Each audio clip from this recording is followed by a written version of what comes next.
ہمارے جو سلف تھے نا، ان کے علم کی قدردانی پیدا کی جائے، تو وہ بہت بڑے علم والے تھے، بلا شبہ بہت ہی بڑے تھے۔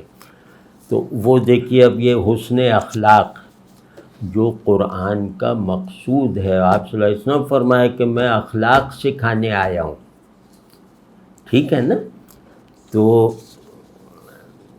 یہ اس پہ ذرا دیکھیے، اور یہ ہم گویا آپ صلی اللہ علیہ وسلم کا تذکرہ کر رہے ہیں اپنے بڑوں کی زبان سے، حسن اخلاق کے عنوان سے۔ ڈیفینیشنز آپ دیکھیے، ماوردی کہتے ہیں اخلاق باطنی احوال ہیں، یہ سب کہتے ہیں کہ اخلاق باطنی احوال۔ اب اگلا ٹکڑا دیکھیے کہ اخلاق باطنی احوال ہیں جو اختیار سے ظاہر ہوتے ہیں، عمل میں آتے ہیں۔ یہ اخلاق کی ایسی تعریف ہے کہ آپ کو بڑی بڑی کتابوں میں جو فلسفہ اخلاق ہے اس میں شاید نہ مل پائے، مطلب ایسا ایک مکمل فقرہ، اور جو اختیار سے ظاہر ہوتے ہیں اور انہیں ظاہر کرنے کے لیے مجاہدہ کرنا ہوتا ہے۔ ہاں، یہ پوری تعریف، تو ایسے ہی نہیں کہ آپ نے اختیار کیا اور کہا بس ظاہر ہو گئے، اس کے اظہار کے لیے آپ ہی نے جو رکاوٹیں پیدا کر رکھی ہیں انہیں گرانا پڑتا ہے۔ ایک اچھا، یہ ہے نظرۃ النعیم کے ابواب۔ نظرۃ النعیم کتابی دنیا میں ہونے والا مسلمانوں پر سب سے بڑا احسان ہے جو عرب علماء نے کیا ہے، یعنی پورا دین اپنی تمام ضروری اور مستحب تفصیلات کے ساتھ اس میں ہے۔ انسائکلوپیڈیا ہے بہت بڑا، اور بہت ہی بڑا احسان کیا ہے انہوں نے۔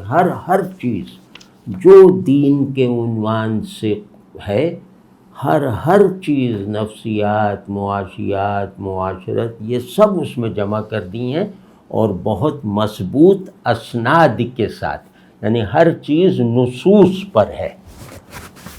تو یہی ماوردی کہتے ہیں کہ حسن خلق یہ ہے، اچھے اخلاق یہ ہیں کہ آدمی منکسر المزاج ہو، نرم خو ہو، یعنی نرم ہو دوسروں پر، اور نرم خو یعنی نرمی اس کا مزاج ہو، کشادہ دل ہو یعنی درگزر کر دینے والا ہو، ملنسار ہو یعنی مطلب معاشرت اچھی رکھتا ہو، اور خوش گفتار ہو۔ خوش گفتار کا مطلب یہ نہیں کہ خطیب ہو یا اچھا مقرر ہو، خوش گفتار کا مطلب ہے کہ اچھی باتیں کرے جس سے لوگوں کا دل خوش ہو، یعنی صرف ہر وقت تعلیم نہ دے، خوش گفتار ہو یعنی اس کی باتوں سے لوگوں کو فرحت حاصل ہوتی ہو۔ اب دیکھیں، ایک قول ہے کہ حسن خلق کی 2 قسمیں ہیں۔ میں واقعی کہتا ہوں ان لوگوں تک آج کا کوئی عالم نہیں پہنچ سکتا کہ اچھے اخلاق کی 2 قسمیں ہیں۔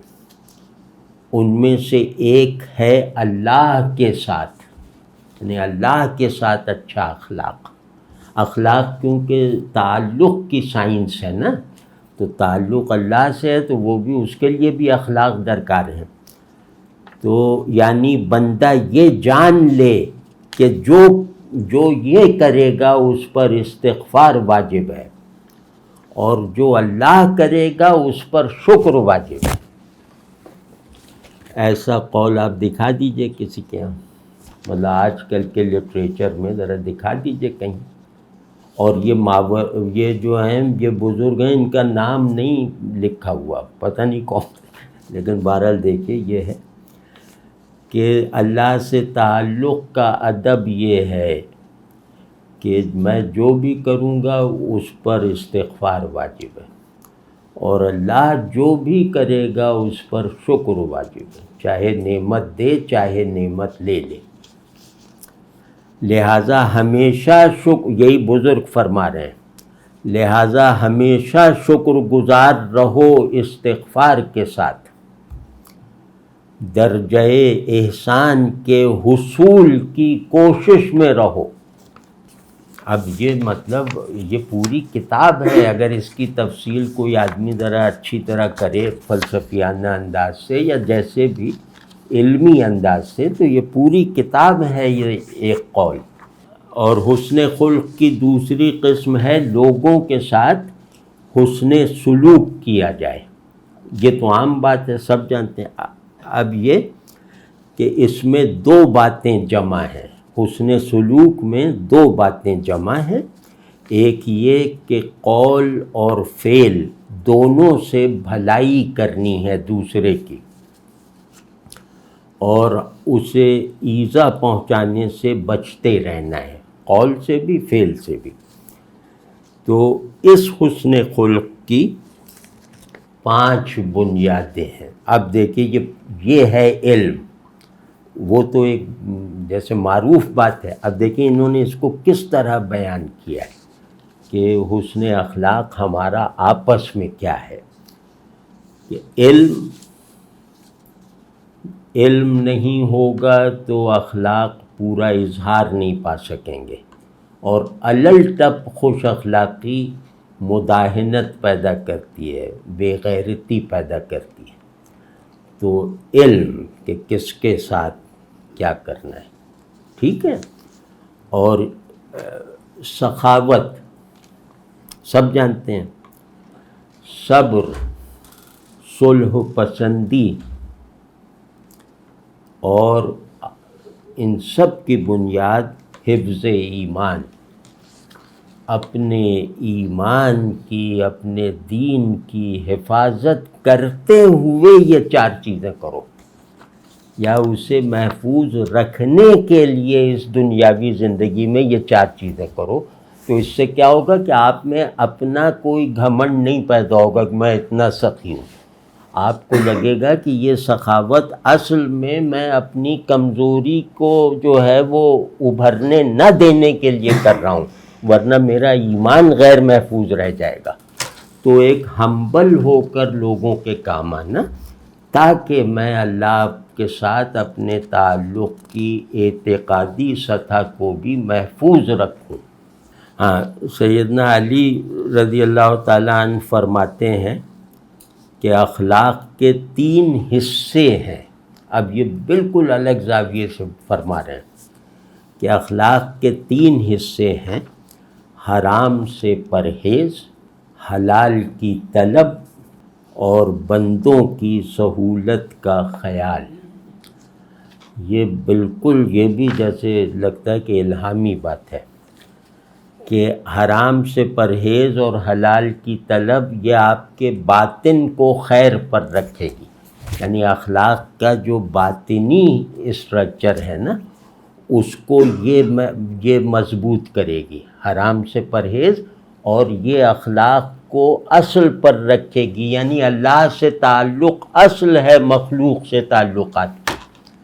آپ سمجھیں نا، اخلاق نام ہے تعلق کو بہترین طریقے سے نبھانا، تعلق نام ہے اللہ سے تعلق کی بنیاد پر ایک دوسرے کا دوست یا دشمن بننا۔ تو اب اس کے لیے جیسا نفس درکار ہے وہ یہ ہے کہ وہ اللہ سے ڈرتا ہو اور اللہ کی نعمتوں کا حریص ہو، یعنی حلال کی طلب ہو اور حرام سے پرہیز ہو، یعنی اس کے نفس میں یہ 2 چیزیں جیسے ڈرائیوز کی طرح بن جائیں۔ پھر اب اخلاق کی عام تعریف بتائی ہے ان شرائط کے ساتھ، وہ یہ کہ بندوں کی سہولت کا خیال رکھیں۔ اب یہ اخلاق کا ظاہر یہ ہے کہ بندوں کی سہولت کا خیال رکھو۔ اس کے زندگی میں تعلق میں اگر صرف اسی کو ہم پیش نظر رکھیں نا کہ ایک دوسرے کی سہولت کا خیال رکھیں، تو اخلاق کے تمام تقاضے اور تعلق کے تمام حقوق بہت آسانی سے ادا ہو جائیں گے۔ یہ ہوتا ہے کلام۔ ایسے ہی کچھ اقوال سن لیں، مطلب زندگی بدل دیتے ہیں۔ ابن قیم رحمہ اللہ، یہ میرے بڑے پسندیدہ امام ہیں، ابن قیم رحمہ اللہ فرماتے ہیں کہ نبی صلی اللہ علیہ وسلم نے تقوی اور حسن خلق کو جمع فرمایا ہے۔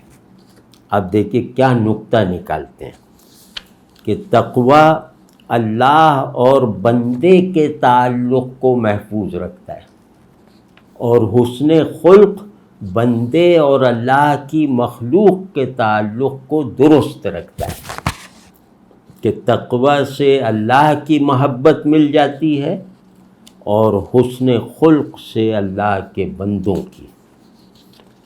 اخلاق کیا ہے؟ محبت کرنا، محبوب بن کر محبت کرنا تاکہ محبوبوں کے بھی محبوب بن کے ہم رہیں، ہم سب ایک دوسرے کے محبوب بن کے رہیں۔ یہ فرما رہے ہیں کہ یہ ہے حسن خلق۔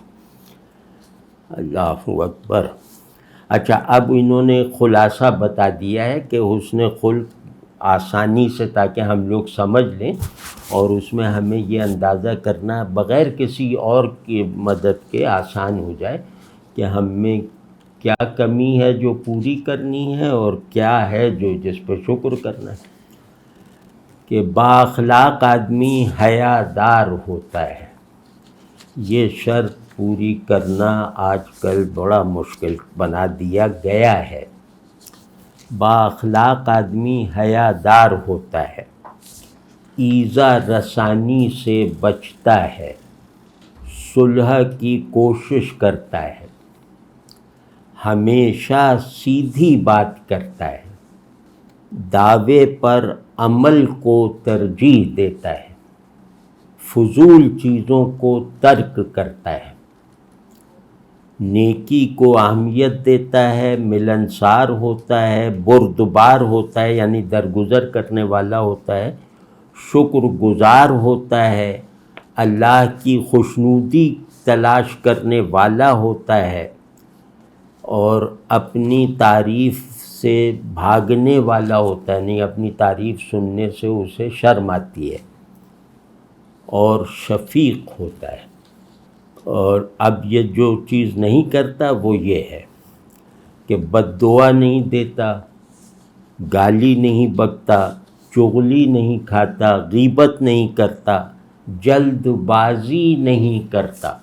یہ نکتہ اگر ہم لوگ سمجھ لیں نا تو ہمارے بہت سارے مسائل حل ہو جائیں، کہ جلد بازی کرنا خلاف اخلاق ہے، ہر چیز کھٹ کھٹ ہو جائے، یہ خلاف اخلاق ہے، کیونکہ یہ خود غرضی سے ہوتی ہے، اور خود غرضی اخلاق کے لیے بنیادی زہر ہے، کیونکہ اخلاق نام ہی اس بات کا ہے کہ میں خود غرض نہیں ہوں۔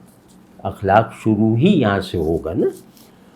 کینہ نہیں رکھتا، بخل نہیں کرتا، حاسد نہیں ہوتا، حشاش بشاش رہتا ہے، خوش رہتا ہے، اللہ کے لیے محبت اور اللہ ہی کے لیے بغض رکھتا ہے، اسی کے لیے راضی ہوتا ہے اور اسی کے لیے ناراض، بس یہی سب حسن اخلاق ہے۔ ابن قیم رحمہ اللہ فرماتے ہیں۔ اب اس میں آپ ذرا غور کیجئے گا، فہرست بنوا لائیے کسی سے بھی کہ بھئی با اخلاق آدمی کیا کرتا ہے اور کیا نہیں کرتا، اس میں اضافہ کر کے کوئی دکھا دے۔ یہ ہوتا ہے کلام، یہ ہوتا ہے علم۔